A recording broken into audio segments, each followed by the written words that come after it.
আগামী ফেব্রুয়ারিতে নির্বাচন, আমাদের প্রজন্ম আপনার 17টা বছর ভোট থেকে বঞ্চিত, তারা যাতে ভোট দিতে পারে।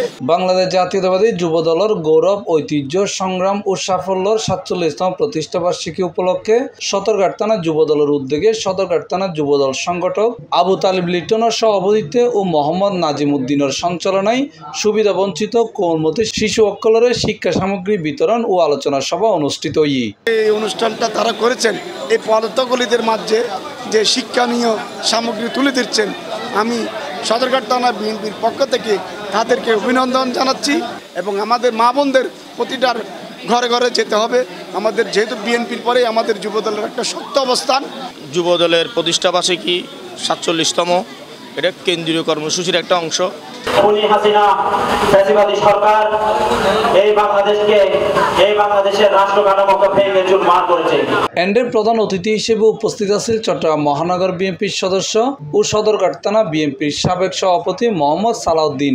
বিশেষ অতিথি হিসেবে উপস্থিত আছেন সদরঘাট থানা বিএনপির সাবেক সিনিয়র সহসভাপতি খুরশেদ আলম খুরশিদ, সাবেক সাধারণ সম্পাদক কাউসার হোসেন বাবু, 30 নম্বর ওয়ার্ড বিএনপির আহ্বায়ক আজিজুল ইসলাম বাদল, সদস্য সচিব সৈয়দ তসলিমুর রহমান, 29 নম্বর ওয়ার্ড বিএনপির আহ্বায়ক মোহাম্মদ ইলিয়াস মিয়া, সদস্য সচিব মোহাম্মদ শাহজাহান, চট্টগ্রাম মহানগর যুবদলের সাবেক সহ সাংগঠনিক সম্পাদক কমল জ্যোতি, সদরঘাট যুবদলের সাবেক সভাপতি মোহাম্মদ ইসমাইল, সদরঘাট থানার সদর যুবদল সংগঠক সাজ্জাদ সাজু, আব্দুল আহাদ, হাফিজ উদ্দিন সুমন, জিনুক, জুয়েল, আলী, সুমন, শাহেদ, সালমান, শুভ সহ 29 নম্বর ও 30 নম্বর ওয়ার্ড বিএনপি ও অঙ্গ সংগঠনের অসংখ্য নেতৃবৃন্দকল উপস্থিত আছেন। শিক্ষা সামগ্রী বিতরণ এছাড়া আসলে আমাদেরকে ভাবায়। তিনি আমাদের 30 নম্বর ওয়ার্ড বিএনপিকে যারা মশিউর আলম সমন্বয়ের নেতৃত্বে তিনি যেভাবে সুবিধা বঞ্চিত, এই বঞ্চিত শব্দের সাথে আমরা গত 15 বছর অনেকভাবে পরিচিত।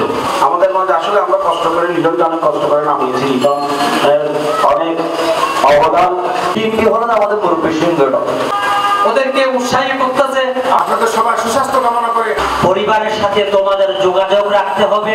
সাবেক সভাপতি আমরা বাংলাদেশ জাতীয়তাবাদী দল কৃতজ্ঞতা ও অভিনন্দন জানাচ্ছি। সেদিন তো 28 অক্টোবর একটি সমাবেশ ছিল।